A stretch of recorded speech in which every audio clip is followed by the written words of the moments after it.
Hello दोस्तों, कैसे हैं आप सभी लोग। स्वागत है आपका आज की नई वीडियो में। आज हम लोग पढ़ने वाले हैं properties of acids and some common use of acids. इससे पहले वाली वीडियो में मैंने आप सभी लोगों को एसिड्स के बारे में अच्छे से डिटेल में समझाया था, ठीक है। और सम सब्सटेंस भी सब सब्सटेंस के भी नाम लिखवाए थे और उनमें क्या कौन से एसिड्स पाए जाते हैं इसको भी मैंने लिखाया था और डिटेल में आप सभी लोगों को बताया था। अगर आप सभी लोगों ने वो वीडियो नहीं देखी है तो जाके मेरे चैनल पर देख लीजिए और मेरे चैनल को सब्सक्राइब कर दीजिए, वीडियो को लाइक भी कर दीजिएगा। और क्या नहीं समझ में आया या क्या मिस्टेक्स हैं, अगर आपको कुछ लग रहा है कि मिस्टेक्स है या मतलब जो है समझ में नहीं आ रहा है तो आप उसको कमेंट बॉक्स में लिख सकते हैं, ठीक है। लिख दीजिएगा। मैं अगली वीडियो में कोशिश करूंगा कि वो मिस्टेक्स ना हो पाए और आपको अच्छे से समझाया जा सके, ठीक है। हम लोग आते हैं टॉपिक्स पर। हम लोग आज क्या पढ़ने वाले हैं, properties of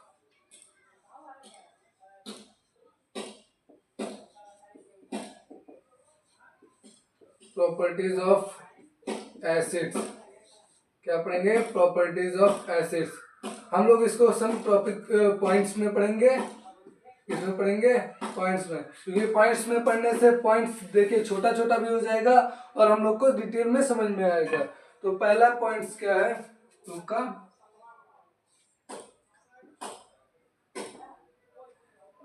acid are acids are sour taste. मैं पहले लिखे दे रहा हूं, उसके बाद में मैं समझा दूंगा, ठीक है। They are soluble in water, they are soluble in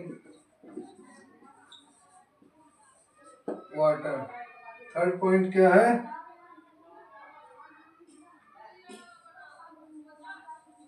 they have different effect different। ये सब मैंने कल आपको लेक्चर्स में समझाया था लेकिन लिख के नहीं बताया था। आज मैं लिख के अच्छे से समझा दे रहा हूँ, ठीक है। Effect they turn blue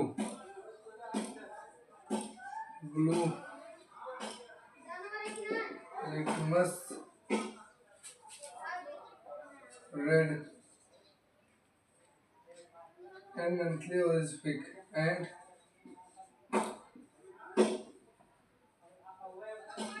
mainly orange pink।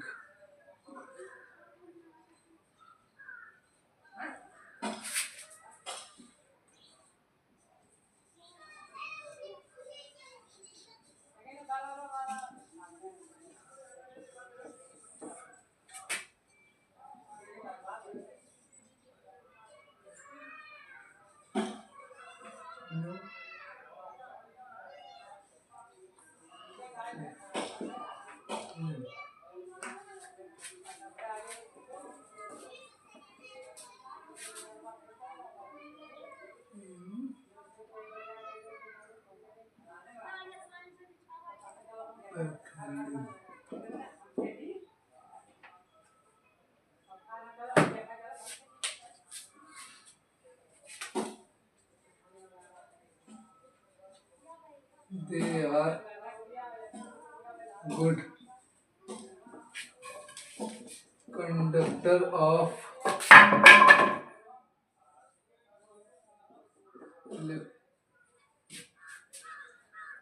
electricity।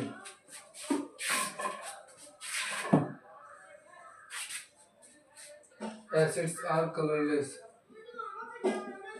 Acids are colorless।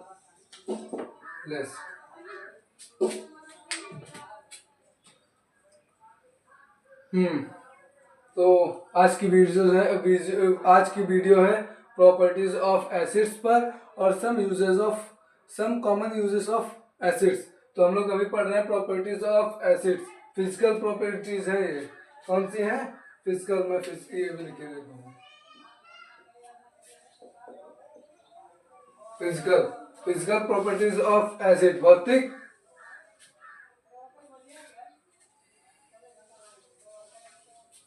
अब आते हैं हम लोग टॉपिक्स पर। एसिड्स आर सोर टेस्ट, इनका टेस्ट खट्टा होता है। ये मैं अगली वीडियो में भी बता दे रहा हूँ, लेकिन फिर से भी बता दे रहा हूँ कि एसिड्स जो होते हैं इनका टेस्ट खट्टा होता है। हाँ, इससे पहले मैं एसिड्स के बारे में आप लोगों को बता दे रहा हूँ। अगर वो वीडियो नहीं देखें तो देख लीजिएगा, डिटेल में जान जाएंगे। लेकिन उससे पहले मैं बता दे रहा हूँ। देखिए, एसिड्स जो है लैटिन भाषा के एसिडस से आया है। एसिडस का मतलब होता है सोर, यानी कि टेस्ट, यानी कि खट्टा। सोर का मतलब क्या होता है? खट्टा। ये लैटिन भाषा के एसिडस शब्द से आया है। ये खट्टा, इसका अर्थ होता है खट्टा। ठीक है, अब आते हैं हम लोग इस पर। इतना जान के हैं, अब आते हैं इस पर। एसिड्स आर सोर टेस्ट, इनका टेस्ट खट्टा होता है। किसका? एसिड्स का, यानी कि अम्ल का। अब आते हैं यहाँ पे। They are soluble in water, क्या है? They are soluble in water. Soluble मतलब क्या होता है? घुलना। ये पानी में घुल सकते हैं, आसानी से घुल सकते हैं। एसिड्स टू टाइप्स के होते हैं, ये भी मैंने बताया था, आप लोग वहां पे जाके देख लीजिएगा। कुछ एसिड्स ऐसे होते हैं जो आसानी से घुल जाते हैं, कुछ ऐसे होते हैं जो आसानी से नहीं घुलते हैं। ठीक है, लेकिन घुलते हैं, बस थोड़ा सा टाइम लेते हैं। और कुछ होते हैं कि तुरंत फट से पता ही नहीं चलता है। तीसरा point, they have different effect, ये अलग अलग प्रभाव डालते हैं। They turn blue litmus red and Maithili orange pink. जो ब्लू लिटमस पेपर होता है उसको ये एसिड रेड कलर में या ऑरेंज पिंक में कन्वर्ट कर देते हैं। ठीक है, यानी कि बदल देते हैं। जैसे भी कोई नीला पेपर है, लिटमस पेपर, उसको उसके ऊपर अगर हम लोग एसिड डालेंगे तो वो या तो उस लिटमस पेपर को रेड कर देगा या फिर मेंथली ऑरेंज पिंक कर देता है। ठीक है, क्या कर देता है? ऑरेंज पिंक कर देता है एसिड्स। ठीक है, हाँ। अब आते हैं हम लोग थर्ड पॉइंट, वो फोर्थ पॉइंट पर। They have no effect on phenolphthalein, ये फोइनोफेथलिन पर कोई इफेक्ट नहीं डालते हैं। ठीक है, होता होगा कोई चीज। They are good conductor of electricity, ये बहुत ही गुड कंडक्टर होते हैं इलेक्ट्रिसिटी के। इलेक्ट्रिसिटी, जैसे आप लोग कोई बैटरी जानते हैं, बैटरी में देखिए वहां पे एसिड्स होता है। इलेक्ट्रिसिटी का सबसे अच्छा जो दोस्त होता है वो होता है कंडक्टर, ये एसिड। एसिड से जो है इलेक्ट्रिसिटी को आप बहुत आसानी से बना सकते हैं और वो अच्छे तरीके से काम करेगा। लेकिन उसका भी अलग एसिड आता है, ये नॉर्मल वाला नहीं जो कल सिट्रिक फ्रूट्स में था या कर्ड में था, लिट्रिक एसिड, ये सब नहीं, उसका अलग एसिड आता है। मैं भी आपको बता दूंगा। एसिड आर कलरलेस, ये कलरलेस होते हैं, इनमें कोई अपना खुद का कलर नहीं होता है। ठीक है, समझ में आ गया? एक बार फिर से बता दूं। ठीक है, एसिड्स क्या होते हैं? इनका टेस्ट खट्टा होता है, ये पानी में आसानी से घुल जाते हैं और ये नीले लिटमस पेपर को लाल कर देते हैं या ऑरेंज पिंक कर देते हैं। ये फोइनोफेथलिन पर कोई इफेक्ट नहीं डालते हैं, कोई प्रभाव नहीं डालते हैं। ये इलेक्ट्रिसिटी के बहुत अच्छे कंडक्टर, यानी कि बहुत अच्छे दोस्त होते हैं।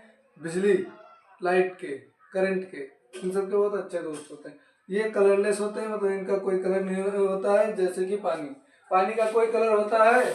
जल्दी से कमेंट करके बताओ, होता है कोई काम पानी का कमेंट वो कलर? नहीं होता। वीडियो पसंद आ रही हो तो चैनल को सब्सक्राइब करके वीडियो को लाइक कर दें, और जो चीज़ समझ में नहीं आ रही है उसको जल्दी से कमेंट बॉक्स में लिख दें। ठीक है,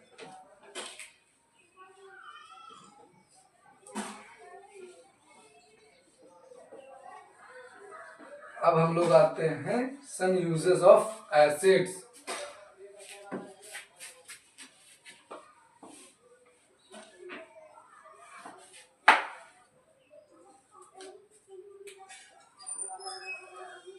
Some common uses of acids। Some common uses of acids. आपकी जानकारी के लिए एक चीज़ और बता दूं कि एसिड्स बहुत ही हार्ड भी होते हैं और बहुत भी लो होते हैं। आई मीन मतलब जैसे कुछ एसिड्स ऐसे होते हैं जो, जैसे अभी बैटरी का पानी, ये एक तरह का एसिड है, ये कुछ नहीं करेगा। हमारे पेट में एक हाइड्रोक्लोरिक एसिड्स है, वो हमारे शरीर को कुछ नहीं करेगा। लेकिन अभी कुछ एसिड्स बहुत ही हार्ड होते हैं जो अगर आपके शरीर पर पड़ जाए तो वो आपके शरीर को जला सकते हैं। एक बात और, अगर आप एसिड्स का यूज़ कर रहे हैं तो उसमें पानी बहुत ही आराम से डालिएगा, क्योंकि पानी पड़ते वो बहुत तेज़ी से बुलबुले की तरह से उछलता है और आपके शरीर पर पड़ सकता है, आपको जला सकता है। इसलिए अगर उसको कर रहे हैं तो कुछ हाथ में लगा लीजिए, जैसे कि ग्लास टाइप। और हाँ, एसिड्स आम बर्तनों में नहीं रखे जा सकते हैं। हार्ड एसिड लोहे को भी पिघला सकते हैं, इसलिए एसिड्स को ग्लास में रखते हैं, क्योंकि ग्लास को एसिड नहीं पिघला पाता है। ये चीज़ आप लोग नोट करिएगा। एसिड सारे सारे ठोस चीज़ों को, लकड़ी को जला सकता है, प्लास्टिक को पिघला सकता है, जला सकता है, स्टील को, लोहे को, इन सब को पिघला सकता है, लेकिन लोहे को, आई मीन सॉरी, इसको, ग्लास को नहीं। तो याद रखिएगा, ग्लास को एसिड नहीं पिघला पाता है, बाकी सारी चीज़ों को पिघला लेता है।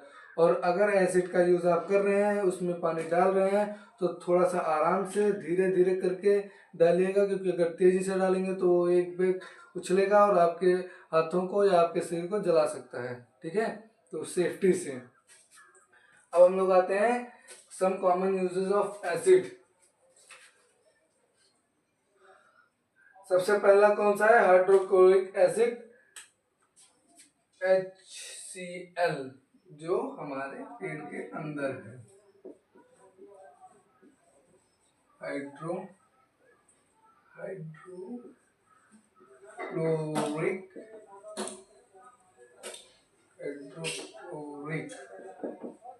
एसिड। हाइड्रोक्लोरिक एसिड ये क्या होता है? हाइड्रोक्लोरिक एसिड बहुत ही नॉर्मल एसिड होता है, जो कि हमारे पेट के अंदर भी पाया जाता है। किस लिए पाया जाता है? हमारे भोजन को पचाने के लिए। और ये सैनिटाइजर, अभी कोरोना जल्दी स्टार्ट हुआ था, तो उसमें जो सैनिटाइजर मिलता था हम लोग को हाथ में छिड़कने के लिए, साफ करने के लिए, उस सैनिटाइजर में भी इसका प्रयोग पाया जाता है। ठीक है, तो ये सबसे नॉर्मल होता है, इससे हमारे उतना मतलब हम लोग को खतरा नहीं है। लेकिन अगर हाँ ज़्यादा मात्रा में यूज़ करेंगे तो खतरा बढ़ सकता है। ठीक है, देखिए आप सैनिटाइजर छिड़क रहे थे अपने हाथों पर, या ले रहे थे ट्यूब वाला या स्प्रे वाला, तो उसका कोई कलर आपको दिख रहा था, इससे साफ जाहिर हो रहा है कि एसिड कलरलेस था। ठीक है, तो हाइड्रोक्लोरिक एसिड नॉर्मल एसिड है, लेकिन जो है ये हमारे पेट के अंदर पाया जाता है, हमारे भोजन को पचाने के लिए सैनिटाइजर में यूज होता है। समझ गए? अब हम आते हैं दूसरे वाले पे। दूसरा क्या है? दूसरा हमारा है सल्फ्यूरिक एसिड। सल्फ्यूरिक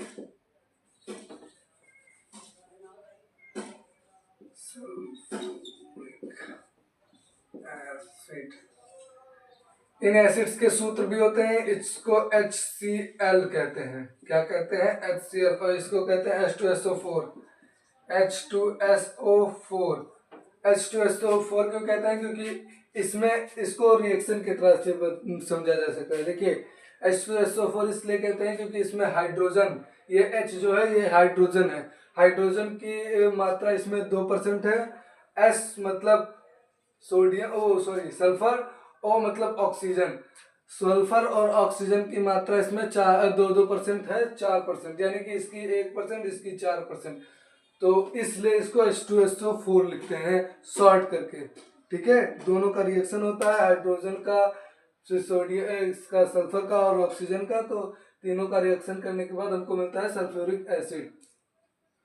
ठीक है, ये किस में पाए जाते हैं? ये आपके घर में अगर बैटरी होगा, या आपके ट्रैक्टर में, या आपके मोटर गाड़ी में, या किसी भी चीज़ों में जो बैटरी लगती है उसमें इसका यूज होता है, उसमें ये एसिड्स पाए जाते हैं। देखिए कभी कभी बोलते हैं बैटरी डेड हो गई, तो जाके एसिड ले आओ उसमें डाल दो, वही एसिड होता है, उसी को कहते हैं सल्फ्यूरिक एसिड H2SO4। ठीक है, समझ में आ गया? आते हैं हम थर्ड नंबर पर। थर्ड नंबर हमारा कौन सा है? Nitric acid.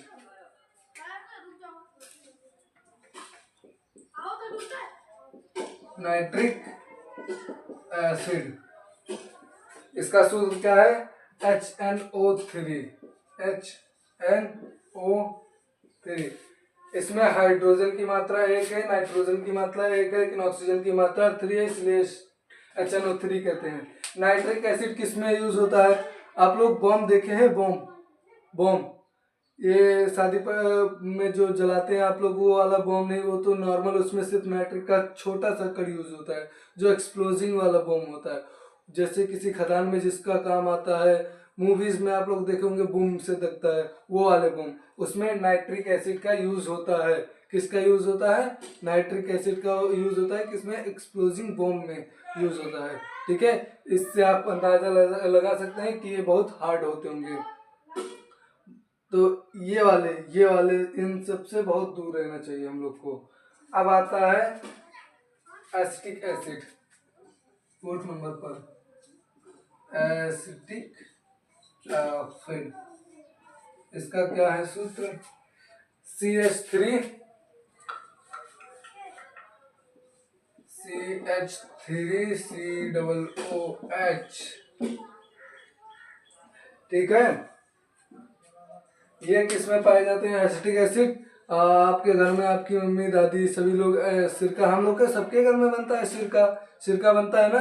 तो उस सिरके में जो एसिड पाए जाते हैं, कैसे वो सिरका कुछ दिन तक चल जाता है, महीने तक, 2 महीने तक, 3 महीने तक, कैसे उसको धूप में सुखाते हैं, एसिड वो अपने आप ही बन जाता है सिरके में, डालते नहीं है, वो बन जाता है। मसालों को धूप को पाते पाते वो अपने आप एसिड बन जाता है, इसीलिए वो इतने दिन तक रहता है। और एक बात और, वो बहुत ही खट्टा होता है। कैसे? इसी वजह से तीखा भी होता है, खट्टा भी होता है, एसिड की मदद से। ठीक है, समझ में आ गया? एक बार फिर से बता दे रहा हूँ। हाइड्रोक्लोरिक एसिड सबसे नॉर्मल एसिड होते हैं, जो कि हमारे पेट के अंदर पाए जाते हैं खाना भोजन पचाने के लिए, और सैनिटाइजर जो होता है उसमें भी होते हैं ये एसिड। सल्फ्यूरिक एसिड कौन से होते हैं? H2SO4 सल्फ्यूरिक एसिड वह होते हैं जो बैटरी में पाए जाते हैं। ठीक है, नाइट्रिक एसिड कौन से होते हैं? वो जो एक्सप्लोजिंग बॉम्ब में पाए जाते हैं। और एसिटिक एसिड कौन से होते हैं? वह होते हैं जो सिरके में पाए जाते हैं। ठीक है, समझ में आ गई होगी वीडियो। उम्मीद है आपको ये वीडियो पसंद आई होगी। अगर पसंद आई है और वे भी चैनल को सब्सक्राइब नहीं किए हैं तो कर लीजिए, ताकि ऐसी ही वीडियोस आपको मिलती रहें। तब तक के लिए हमारे साथ बने रहिए। मिलते हैं अगली वीडियो में। धन्यवाद।